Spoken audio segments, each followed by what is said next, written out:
Just a few hours ago, I was up the road at Mizzou Arena where fans were going to the basketball game when they heard about the announcement of quarterback Kelly Bryant transferring to Mizzou. Under House Bill 1095, 100 grams or less of marijuana would be a small infraction.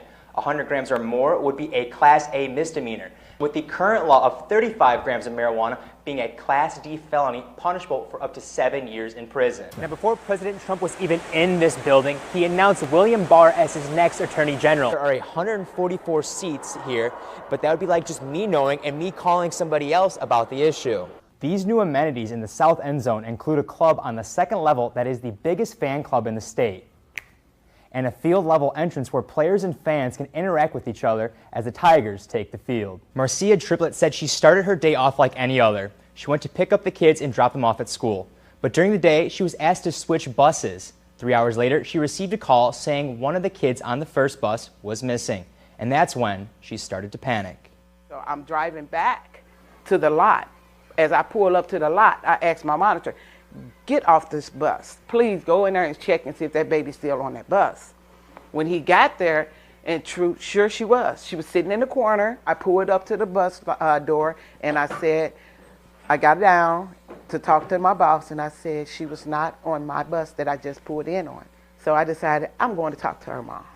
So I went over there, and I blowed, and I seen Spiritual in the backyard playing, and she came out there, and I talked to her. And I explained it to her, and I expressed my sympathy to her because I wouldn't have wanted nobody to be there. That was the longest 30 minutes in her life. It don't mean anything. The check, none of that. It didn't mean anything. It was all about those kids.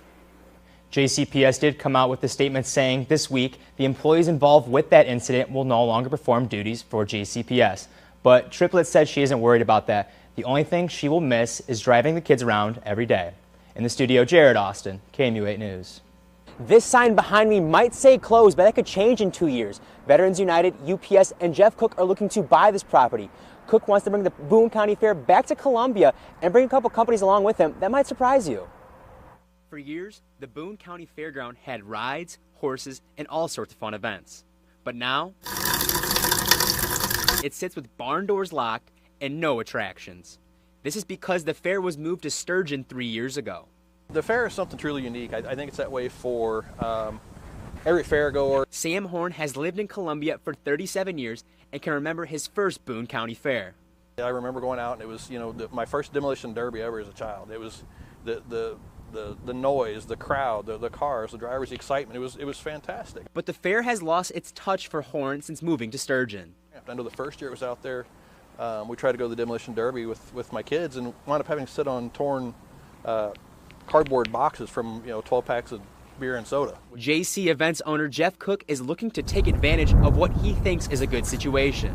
And this time they put it out, it's up to a 50-year contract. A contract he sees as a possibility to bring the fair back to Columbia. Central Missouri Event Center, you couldn't ask for a better location. Included in his plan are Veterans United and UPS as partners to better the community. Coming back to Columbia is all Horn wants from the fair. Seeing it out there at the Boone County Fairgrounds, it was the demolition derby and the grandstands. It was huge to me.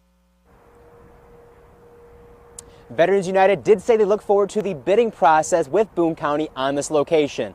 Live in Columbia, I'm Jared Austin, KMU8 News. Opportunity to jump in on a little blast from the past.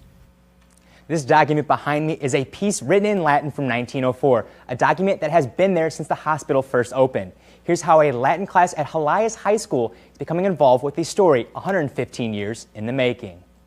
Et a solemni declaratione doctrinae immaculatae conceptionis. Mark Rayhagen has been teaching Latin in Jefferson City for several years. Pio X. And today, he has been asked to do something he has never done. We're listening here all of the church leaders of the day. He and his class are helping Jefferson City translate the document. It's also telling us who was the state officials of the day. Alexander Dockery was the governor of Missouri at the time and signed the bottom of it. And then Joseph Porth is the second one down, and he was the mayor of Jefferson City. Rayhagen says this helps his class realize the importance of Latin. The Latin language is alive. It's not dead, and it's not dying. And it seems his students are starting to believe that. Kind of got me to want to take it, and I definitely have realized the connection between English language and Latin. This document is already history, but Ray Hagan says his students will make history now. Years from now, when these anniversaries will come up from this opening of the time capsule, they will be able to tell their kids and their grandkids that they were involved in this project. The document will have its first public showing February 10th. In the studio, Jared Austin, KMUA News.